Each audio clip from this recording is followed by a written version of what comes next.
કલ્પુસ home ટેસ્ટમાં તમારું સ્વાગત છે। આજે આપણે બનાવશું બજાર કરતાં સરસ એવું મંચુરિયન, તે પણ ઘરે। તેના માટે મેં એક કોબીજ ઝીણી ઝીણી સમારી લીધી છે, એક ગાજરને પણ મેં ઝીણું ઝીણું ચોપ કરી લીધું છે, સાથે 2 થી 3 લીલા મરચાં મેં ઝીણા ઝીણા કટ કરી લીધા છે, અને લસણને પણ મેં સરસ એવું ઝીણું ઝીણું કટ કરી લીધું છે, સાથે આદુને પણ સરસ એવું ઝીણું કટ કરી લીધું છે, ઝીણા કેપ્સિકમ કરી લીધા છે, અને એક સૂકી ડુંગળી સરસ એવી ક્રશ કરી લીધી છે, સાથે આપણે લીલી ડુંગળીને પણ સરસ એવી સમારી લીધી છે। સરસ એવા બધા આપણે શાકભાજીને મિક્સ કરી લઈશું। સરસ એવું મિક્સ થઈ જાય પછી આપણે તેમાં 1 વાટકી જેવો મેદો નાખી દઈશું। આપણે આજે મેદાનો ઉપયોગ ખૂબ ઓછો કરીશું, અને 2 થી 3 ચમચી જેવો મેં કોર્નફ્લોર નાખી દીધો છે, અને સરસ એવું મિક્સ કરશું। પછી તેમાં આપણે 1 ચમચી જેવું મરી પાવડર નાખીશું, અડધી ચમચી લાલ મરચું પાવડર નાખીશું, અને 1 ચમચી જેવું આપણે ખાલી સોયા સોસ નાખી દઈશું, અને અડધી ચમચી જેવું મીઠું નાખી દઈશું, અને સરસ એવું તેને મિક્સ કરી લઈશું। આ રીતે સરસ એવું મિક્સ કરી લેવાનું। મેં શાકભાજીમાંથી પાણી પણ નિતાર્યું નથી। આપણે આ જ રીતે મંચુરિયન બોલ બનાવીને રેડી કરીશું। સરસ એવું મિક્સ કરી લીધા પછી મને થોડું લોટ ઓછો લાગતો હતો, તેથી મેં 2 થી 3 ચમચી જેવો ફરી મેદો નાખી દીધો છે। આ તમે જોઈ શકો છો, 2 થી 3 ચમચી જેવો મેદો નાખીને ફરી આપણે તેને સરસ એવું મિક્સ કરી લઈશું। અને સરસ એવું મિક્સ કર્યા પછી આપણે તેમાંથી સરસ એવા મીડિયમ સાઇઝના બોલ બનાવીને રેડી કરીશું। તમારે મેદો તમને ઓછો વધારે લાગતો હોય તો એ પ્રમાણે તમારે નાખવાનો। મેં આ રીતે સરસ એવું મિક્સ કરી લીધા પછી સરસ એવા મીડિયમ સાઇઝના બોલ બનાવીને રેડી કરી લીધા છે। તમને જે સાઇઝના બોલ બનાવવા હોય તે સાઇઝના તમે બોલ બનાવી શકો છો। મેં આ રીતે સરસ એવા બોલ બનાવી લીધા છે। આ મંચુરિયનમાં આપણે ખૂબ ઓછા સોસનો ઉપયોગ કરીને મંચુરિયન બનાવીને રેડી કરીશું। તમે જોઈ શકો છો મારા બોલ સરસ એવા બનાવી ગયા છે, અને પછી આપણે તેલ ગરમ કરવા માટે મૂકીશું। આપણું તેલ થોડું એવું ગરમ થાય પછી ચેક કરી લઈશું થોડું નાખીને।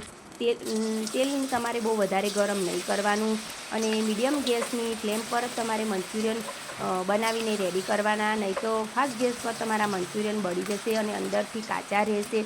તેથી તમારે એ વાતનું ધ્યાન રાખવાનું કે તમારે ગેસની ફ્લેમ મીડિયમથી લો જ રાખવાની, અને સરસ એવા તેને આપણે પલટાવીને ગોલ્ડન બ્રાઉન થાય ત્યાં સુધી તળી લઈશું। તમે જોઈ શકો છો મારા બોલ સરસ એવા બનીને રેડી થઈ ગયા છે, અને સરસ એવા તળાઈ જાય ત્યાં સુધી આપણે તેને તળી લઈશું।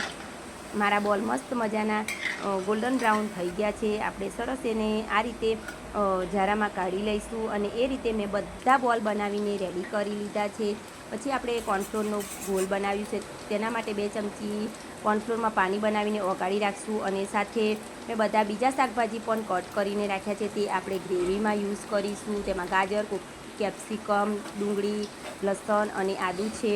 પછી 2 થી 3 ચમચી જેવો આપણે સોસ લઈ લઈશું, ટામેટો સોસ લઈ લઈશું, અને પછી તેમાં આપણે 2 થી 3 ચમચી જેવો સોયા સોસ નાખી દઈશું। આપણે આજે વિનેગર નહીં કે પછી ગ્રીન ચીલી સોસ નહીં, રેડ ચીલી સોસનો પણ આપણે ઉપયોગ નહીં કરીએ, ખાલી સોયા સોસ અને ટામેટો સોસ નાખીને જ આપણે મંચુરિયન બનાવીને રેડી કરીશું। પછી આપણે મંચુરિયનનો વઘાર કરીશું। તમે જોઈ શકો છો મારા મંચુરિયન સરસ એવા બની ગયા છે। પછી કઢાઈ ગરમ થાય એટલે 1 ચમચો મોટો ભરાય તેટલું આપણે તેલ નાખીશું, અને ઝીણું સમારેલું આપણે લસણ નાખી દઈશું, અને સાથે જ ઝીણું સમારેલું આદું પણ નાખી દઈશું, અને તેને સરસ એવું થોડું સંતળાય ત્યાં સુધી આપણે તેને શેકી લઈશું। આપણું આદું અને લસણ થોડું સંતળાઈ જાય પછી આપણે જે શાકભાજી બધા કટ કરીને રાખ્યા હતા તે નાખી દઈશું, અને તેને સરસ એવું મિક્સ કરી લઈશું। થોડું એવું સંતળાઈ જાય પછી આપણે તેમાં સ્વાદ પ્રમાણે થોડું એવું મીઠું નાખી દઈશું। તમારે શાકભાજીને ઓવરકૂક નહીં કરવાના, ખાલી અધકચરા જ્યાં સુધી સંતળાય ત્યાં સુધી જ તેને તમારે સાંતળી લેવાના। મીઠું નાખ્યા પછી સરસ એવું મિક્સ કરી લઈશું, અને પછી આપણે જે ઝીણી સમારીની ડુંગળી રાખી હતી તે નાખી દઈશું, અને ફરી તેને સરસ એવું મિક્સ કરી લઈશું, અને પછી આપણે જે કોર્નફ્લોરનો ગોળ બનાવીને રાખ્યો હતો તે નાખી દઈશું। તમારે જેવી ગ્રેવીવાળું મંચુરિયન કરવું હોય તે પ્રમાણેનો તમારે ગોળ બનાવવાનો। તમારે વધારે ગ્રેવીવાળું મંચુરિયન કરવું હોય તો તમારે થોડો વધારે કોર્નફ્લોરનો ગોળ બનાવવાનો। મેં આ રીતે નાખી દીધો છે, અને પછી થોડું એને તમારે મિક્સ કરી લેવાનું। તમે જોઈ શકો છો મારે ડ્રાય મંચુરિયન બનાવવાના છે, એટલે મેં કોર્નફ્લોરનો ગોળ વધારે નથી નાખ્યો, અને થોડું એવું સરસ મિક્સ કરી લઈશું, અને પછી આપણે મિક્સ થઈ ગયા પછી આપણે જે બંને સોસ મિક્સ કરીને રાખ્યા હતા તે નાખી દઈશું અને તેને પણ આપણે સરસ એવું મિક્સ કરી લઈશું. તમે જોઈ શકો છો આપણા ગ્રેવીનો કલર પણ ખૂબ સરસ એવો આવ્યો છે. અને ફરી મેં એ જ વાટકીમાં 2-3 ચમચી પાણી નાખી દીધું હતું અને તે પણ આપણે નાખી દઈશું અને સરસ એવું થોડું તેને થવા દઈશું. અને ફરી પણ મેં અડધી ચમચી મરચું નાખી દીધું છે. આપણે રેડ ચીલી સોસનો ઉપયોગ નહીં કરીએ એટલે ખાલી લાલ મરચું પાવડર નાખીશું. અને ફરી 3-4 ચમચી ફરી પણ મેં પાણી નાખી દીધું છે અને ફરી બધા મંચુરિયન બોલ આપણે તેમાં નાખી દઈશું અને સરસ એવું તેને આપણે મિક્સ કરી લઈશું.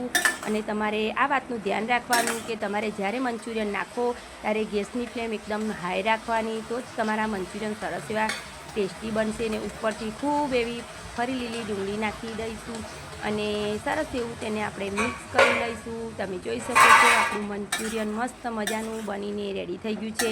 એકદમ બજાર કરતાં મસ્ત મજાનું અને શાકભાજીથી ભરપૂર આપણું મંચુરિયન બનીને રેડી થઈ ગયું છે. તેને આપણે ગરમા ગરમ સર્વ કરીશું.